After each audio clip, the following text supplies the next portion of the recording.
নমস্কার বন্ধুরা, Indian stock market বাংলায় আপনাদের স্বাগত। আমি আপনাদের সাথে সৌভিক। এই জাস্ট মার্কেট ক্লোজ হলো 3:35 এখন। তো আজকে আমাদের বাজার অর্থ নিফটি, মেনলি নিফটি আজকে আবার নতুন উচ্চতা করলো এবং একদম নিউ হাইয়ের ওপর ক্লোজও করলো। তো গতকাল আমি বৃহস্পতিবার ভিডিও করেছিলাম, সেখানে আমি হিন্টস দিয়েইছিলাম, হিন্টস বলবো না, আমি ডাইরেক্ট বলেইছিলাম এবং কারণটাও আমি বলেছিলাম, অনুমান এটা হতে পারে। যদি আপনারা দেখে থাকেন পুরো ভিডিওটা দেখবেন, স্কিপ্ট করবেন না, তাহলে ওখানে একটা ভালো মতো বলা ছিল এবং কিছু হিন্টস তো দেওয়াই ছিল। তো যাই হোক, আজকে 12 তারিখ হয়ে গেল, 13-14 আমাদের বন্ধ।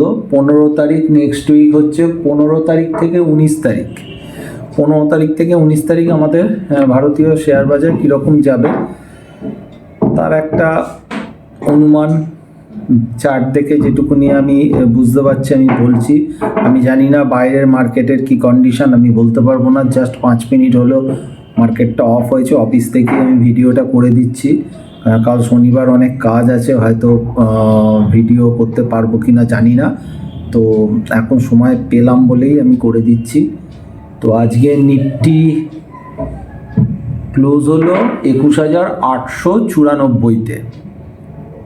তো আমার মেন যেটা ধারণা সেটা হচ্ছে নিফটি নেক্সট উইক অর্থাৎ 15 তারিখ থেকে 19 তারিখ এর মধ্যে নিফটি 22,050 থেকে 22,247 এরকম একটা লেভেল যেতে পারে, যাওয়ার সম্ভাবনা আছে। কি কারণে যাবে জানি না, কিন্তু যেতে পারে সেই রকম চার্টিক্যালি আমি যেটুকুনি বুঝতে পারছি। এবং বারংবার আমি বলেছি যে আমাদের ভয় লাগবে এবং যতদিনই ভয় লাগবে ততদিনই মার্কেট টুকটুক করে বাড়বে। তার মধ্যে যে কারেকশানগুলো আসবে সেগুলো খুব শার্প কারেকশান হবে এবং তখনই মনে হয় আমরা টপ করে ফেললাম। আবার কিছুদিন বা কয়েক সপ্তাহ বা মাসখানেক পর দেখবো ওই টপটাকে আবার ভেঙে দিয়েছে। এইভাবেই এখন চলবে। এর মানে এই নয় সব স্টক চলবে। অনেকে বলেছিলেন স্টক বলেন না কেন, তো কালকে আমি ওএনজিসি বলেছিলাম, তো আমি জানি না কতজন কাজ করেছেন।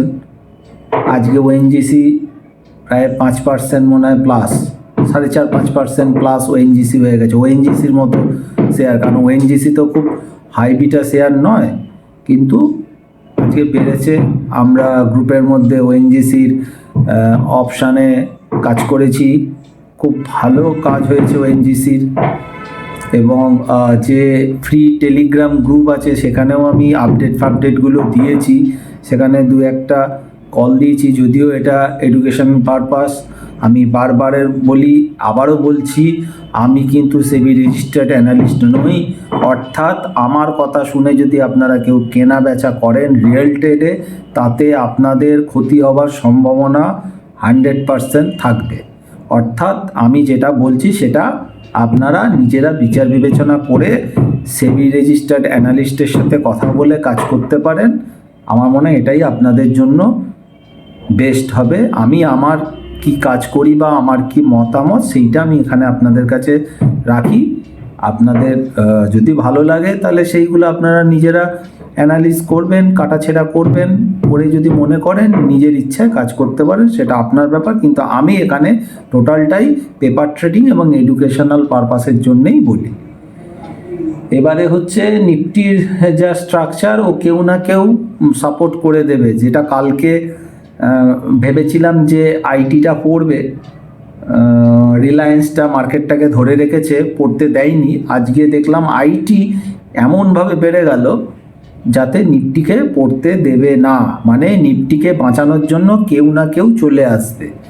এইটা কখন হয়, যখন বুল মার্কেট, তখন খারাপ নিউজটাকে মার্কেট পাত্তা দেয় না, ভালো নিউজটাকে বেশি পাত্তা দেয়। এবং নর্মাল অবস্থাতেও কেউ না কেউ চলে আসে ইন্ডেক্সকে বাঁচানোর জন্য। এখন সেই কন্ডিশনটাই চলছে। এবং এটা যদিও বলেছিলাম যে এটা আমার নিজস্ব একটা ধারণা বা মত, আমি বলেছিলাম যে আমাদের ভারতের যে রাম মন্দির ওপেন হচ্ছে আপনার 22শে জানুয়ারি সোমবার, ঠিক আছে। এটা আমার নিজস্ব মত যে 22শে জানুয়ারির আগে মনে হয় না নিফটি কোনো কারেকশান দেবে, উল্টে নিউ হাই মারবে। আমি গ্রুপেও সেরকমই পোস্ট করেছিলাম, এবং যেটা ফ্রি টেলিগ্রাম গ্রুপ যার জন্য আপনাদের বলেছিলাম যে জয়েন করতে, সেই ফ্রি টেলিগ্রাম গ্রুপে আমি মার্কেট আওয়ার্সেও কিছু কিছু জিনিস বলে দিই।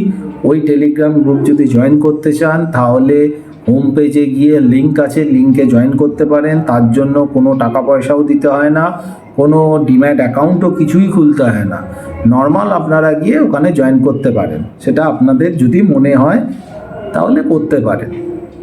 তো এটা হচ্ছে নিফটির ব্যাপার। আমি নিফটি নিচের দিকে আপাতত দেখছি না।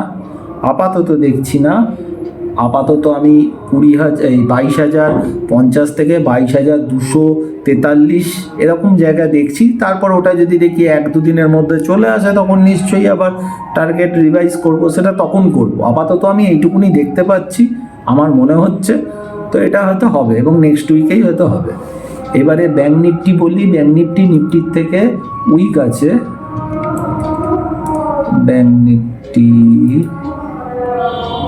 ব্যাঙ্ক নিফটি আজকে ক্লোজ করলো 47,728। ব্যাঙ্ক নিফটি অবভিয়াসলি নিফটির থেকে উইক আছে, কিন্তু উইক আছে মানে কাল উইক থাকবে এরকম ব্যাপার নয়।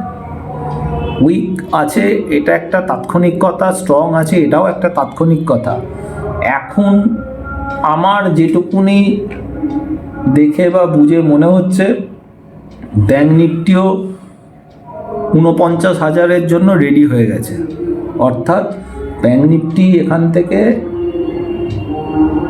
প্রায় 1300 পয়েন্ট প্লাস দৌড়াচ্ছে, 1300 থেকে 1500 পয়েন্ট ব্যাঙ্ক নিফটিও কিন্তু ওপরের দিকে দৌড়াচ্ছে। অর্থাৎ নিফটি ব্যাঙ্ক নিফটি দুটোই আবার নিউ হাই মারবে বলেই আমি মনে করছি। স্টপ লস, আর যদি স্টপ লস নাও বলি তাতেও একটা কথা বলে দিচ্ছি, স্ট্রং সাপোর্ট ব্যাঙ্ক নিফটির জন্য 46,926, 900 ধরুন, রাউন্ড ফিগার ধরুন, 46,900 থেকে 47,050 মারাত্মক সাপোর্ট তৈরি করে আছে, মারাত্মক সাপোর্ট। ওটা যতক্ষণ না নিচের দিকে না ব্রেক করে ক্লোজ হবে ততক্ষণ আমার মনে হয় না নতুন করে শর্ট করাটা ঠিক হবে বলে। বরঞ্চ ওই মানে নিচের দিকে কোনো কারণে এলে বাই অন ডিপস হবে। এবং আবারও বলেছি, রেজাল্ট শুরু হয়ে গেছে। ইনফোসিস, টিসিএস গতকাল রেজাল্ট হয়েছে, তার কি ধামাকা আজকে দিল দেখা গেল। রেজাল্ট চলবে, রেজাল্টের মতো নিফটিটাও বা ব্যাঙ্ক নিফটিটাও এদিক ওদিক করবে। এখন আর স্টক স্পেসিফিক খেলা হচ্ছে, হবে এবং ভবিষ্যতেও চলবে। আমরা এখন বুল মার্কেটে চলছি, ঠিকঠাক কাজ করুন, পয়সা ভরে দেবে। আর ভুল স্টকে যদি ঢুকে যান তাহলে কিন্তু মার্কেট বেড়ে যাবে, স্টক বাড়বে না। আর অপশানে যদি কাজ করতে হয় বেশি লট মারবেন না, ছোট ছোট লটে কাজ করুন, ছোট ছোট লটে প্রফিট নিন, তারপর যা হওয়ার হোক, কিন্তু অল্প অল্প করে কাজ করুন। নিশ্চয়ই আমার মনে হয় ভালো হবে। নিজেরা ভেবেচিন্তে কাজ করুন। তো যাই হোক, আজকে আর বেশি বড় করছি না। ও আরেকটা কথা আপনাদের দিয়েছিলাম যে একটা স্টক আমি বলবো। স্টকটা বলবো মানে এরকম নয় যে আমি কোনো রেকমেন্ড করছি। স্টকটাকে ভালো লাগছে বা লেগেছে, আমাদের ক্যাশ গ্রুপে অলরেডি দেওয়া ছিল। ইরিডা যেটা 1-2 মাস আগেই লিস্টিং হয়েছিল, স্টকটা দেখতে পারেন, খারাপ নয়। একটু আপনারা ঘাটাঘাটি করতে পারেন, মনে হয় স্টকটা থেকে ভালো রিটার্ন আপনাদের দিতে পারে। এবার ভালো রিটার্ন বলতে গেলে কারুর কাছে 5% মানে ভালো রিটার্ন, কারুর কাছে ডবল মানেও ভালো রিটার্ন নয়, ঠিক আছে। তো সেটা নিজেদের কাছে। আমার মনে হয় ইরিডা এখান থেকে আবার 5 থেকে 10% হয়তো বাড়লেও বাড়তে পারে। এর মানে এই নয়, সবথেকে বড় কথা যেটা, যদি আপনারা কিনে ফেসেও যান তাহলে মনে হয় না পরবর্তীকালে কোনো প্রবলেম হবে। হয়তো অ্যাভারেজ করলে আপনাদের উতরে দিতে পারে।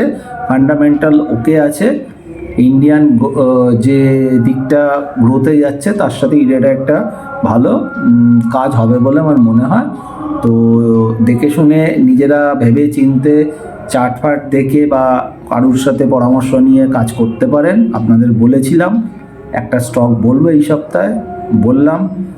এবারে আপনারা নিজেদের মতো ভেবেচিন্তে কাজ করবেন। তবে এটা রেকমেন্ডেশন নয়।